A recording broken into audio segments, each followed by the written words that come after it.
Subscribe कर दीजिए। तो चलिए शुरू करते हैं पीएम मोदी की अनसुनी बातें वीडियो का पार्ट 2। मोदी जी के बारे में लिखने वाले पत्रकार बताते हैं कि 80 के दशक में कुछ साल मोदी जी पांडरवाड़ा में रहते थे। पांडरवाड़ा से अहमदाबाद करीब 150 किलोमीटर दूर है और उस वक्त ज्यादा बस सेवा भी उपलब्ध नहीं थी।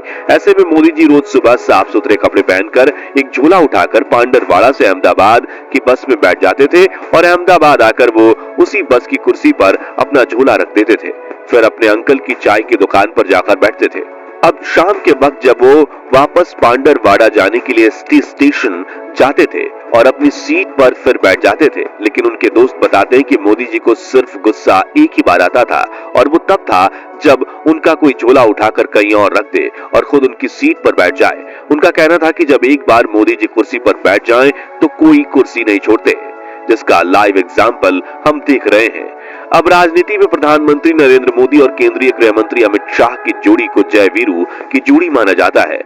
इन दोनों ने मिलकर आज भारत की राजनीति में एक नया चैप्टर डाल दिया है। लेकिन क्या आप जानते हैं कि नरेंद्र मोदी और अमित शाह की मुलाकात कब हुई थी? तो साल 1982 में नरेंद्र मोदी अहमदाबाद में राष्ट्रीय स्वयंसेवक संघ के प्रचारक के रूप में काम किया करते थे। उसी वक्त 17 वर्षीय नौजवान अमित शाह ने भी आरएसएस की कई छात्र इकाई अखिल भारतीय विद्यार्थी परिषद को ज्वाइन किया।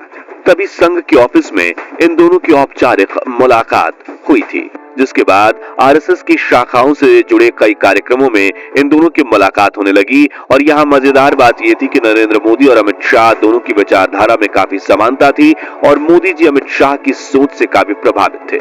इसी तरह जान पहचान धीरे धीरे गहरी दोस्ती में बदलने लगी और 1986 आते असली कारण का पता चलता है और वो पूरे भारतवासियों पर ऐसा जादू किया है कि आज आधे से ज्यादा देशवासियों के दिल में वो बैठ गए हैं। साथियों, अब जरा थोड़ा गौर से सुनिएगा। 90 के दशक में नरेंद्र मोदी और अमित शाह की जोड़ी का ही करिश्मा था कि उनके नेतृत्व में 1995 में हुए गुजरात के विधानसभा चुनाव में भाजपा को पहली बार जीत मिली। हालांकि तब भाजपा ने पार्टी के वरिष्ठ नेता केशुभाई पटेल को गुजरात का मुख्यमंत्री बनाया था। भारत के वरिष्ठ पत्रकार राजदीप सरदेसाई उस वक्त का एक इंसिडेंट बताते हैं।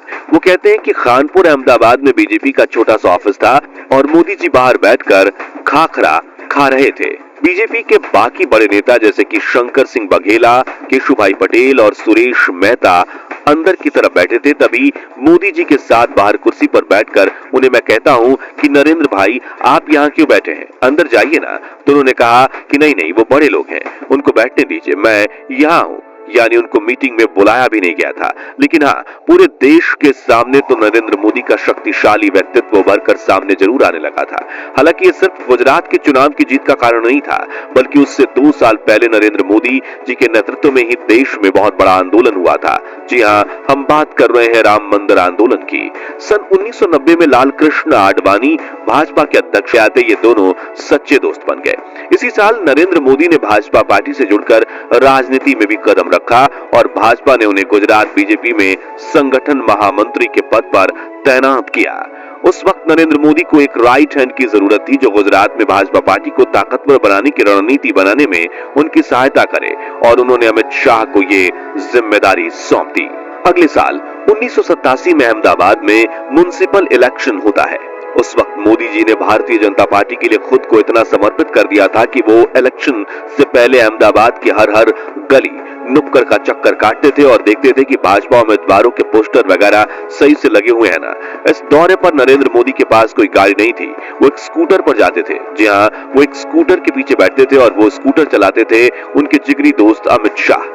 इसी तरह ये दोनों काफी लंबे समय तक अहमदाबाद की गलियों में स्कूटर पर घुमा करते थे, जो आज पीएम मोदी दुनिया के सबसे पावरफुल लीडर्स में से एक हैं।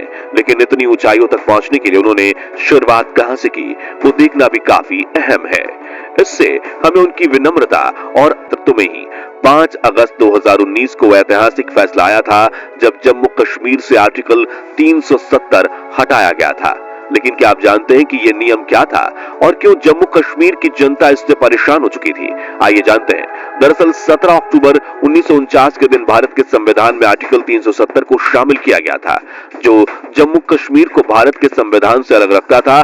इसके तहत राज्य सरकार को अधिकार था कि वो अपना संविधान स्वयं तैयार करे। अगर संसद को राज्य में कोई कानून बनाना हो तो इसके लिए यहाँ की सरकार की मंजूरी लेनी होती थी। वहीं पहले जम्मू कश्मीर का राष्ट्रीय ध्वज भी अलग था और तो और यहाँ के लोगों के राष्ट्रीय ध्वज का सम्मान करना भी अनिवार्य नहीं था। साथ ही अन्य राज्यों के नागरिक जम्मू कश्मीर की संपत्ति नहीं खरीद पाते थे, इसलिए राज्य की प्रगति में भी अड़चन आती थी। और आपको बता दें कि प्रधानमंत्री नरेंद्र मोदी ने जम्मू कश्मीर में आर्टिकल 370 हटाने का सपना तब देखा था जब केंद्र में बीजेपी की सरकार तक नहीं थी। हम बात कर रहे हैं साल 1998 की। यकीन नहीं हो रहा हो तो उन्हीं की जुबानी सुआ करते थे और अयोध्या की विवादित भूमि पर एक बार फिर राम मंदिर बनाया जाए, जिससे मुगलों ने तोड़कर बाबरी मस्जिद बनाई थी। इस उद्देश्य से उन्होंने 12 सितंबर 1990 के दिन यह ऐलान किया था कि मैं रथ यात्रा के जरिए 30 अक्टूबर के दिन अयोध्या पहुंचूंगा और उसी दिन उन्होंने अयोध्या में कार सेवा का ऐलान किया। फिर 25 सितंबर 1990 से सोमनाथ से अयोध्या की राम यात्रा शुरू हुई। उस दौरान नरेंद्र मोदी ही लाल कृष्ण आडवाणी के राइट हैंड बने थे।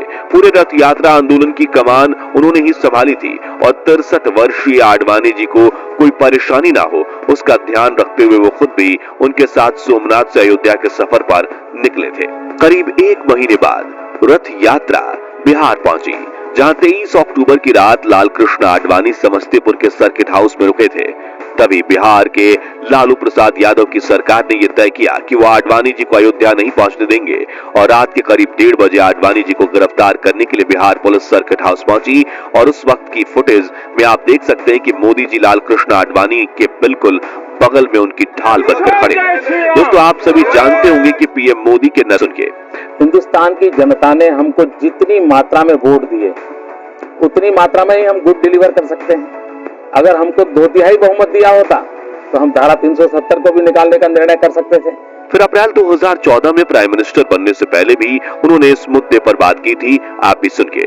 अगर कश्मीर को आगे बढ़ाना है तो जो अच्छी चीज है, अगर उसका लाभ कश्मीर को नहीं मिलता है और कश्मीर हमारा पीछे रह जाएगा तो देश का भला हो जाएगा। तो जैसे अन्य राज्य प्रगति करते हैं वैसे कश्मीर की वृद्धि नहीं होगी। वो मानते थे कि जब तक आर्टिकल 370 लगा रहेगा तब तक कश्मीर पिछड़ा रहेगा और मौका मिलते ही उन्होंने कश्मीर को इन बंदिशों से आजादी दिलवा दी, जिसके बाद वहां पर पिछले 4 सालों में सचमुच विकास हुआ है और उसकी तारीफ पूरी दुनिया कर रही है। कहा जाता है कि जब साल 2001 में गुजरात में बीजेपी की पकड़ कमजोर हो रही थी तभी केंद्र में एनडीए की सरकार थी और प्रधानमंत्री थे अटल बिहारी वाजपेयी, जिन्होंने मोदी जी को बुलाकर कहा था कि अब आपको गुजरात जाना चाहिए, यानी कि अब आपको गुजरात का मुख्यमंत्री बनना चाहिए। जिसके बाद मोदी जी गुजरात आ गए और 7 अक्टूबर 2001 के दिन वो गुजरात के मुख्यमंत्री बने। तभी पत्रकार सुधीर चौधरी ने एक इंटरव्यू में उनसे पूछा था कि आप मानते हैं कि गुजरात एक राम राज्य है जहां जाति पाति नहीं है, समस्याएं नहीं है। तभी मुख्यमंत्री नरेंद्र मोदी ने कहा था कि गुजरात में राम राज्य बनाने की बहुत संभावनाएं हैं। जिस भूमि ने गांधी को जन्म दिया है उस भूमि में राम राज्य बनने की संभावना मैं बहुत ज्यादा देखता हूँ। फिर उन्होंने पूछा कि क्या आपकी दिल्ली से गुजरात में पैरा ड्रॉपिंग हुई है। उस पर मोदी जी ने काफी मजेदार जवाब दिया था। नरेंद्र भाई, आप तो गुजरात में ही है, गुजरात में आपने इतना काम किया और आप तो गुजरात जाते ही नहीं है। और अब मैं गया तो आप पूछ रहे हैं कि पैरा ड्रॉपिंग हो गया। मुझे बड़ा आश्चर्य हो रहा है भैया, जो जिस धरती में पैदा हुआ उसका पैरा ड्रॉपिंग कह रहे हैं। जी हाँ, उन्होंने कहा था कि मैं गुजरात की धरती पर ही पैदा हुआ तो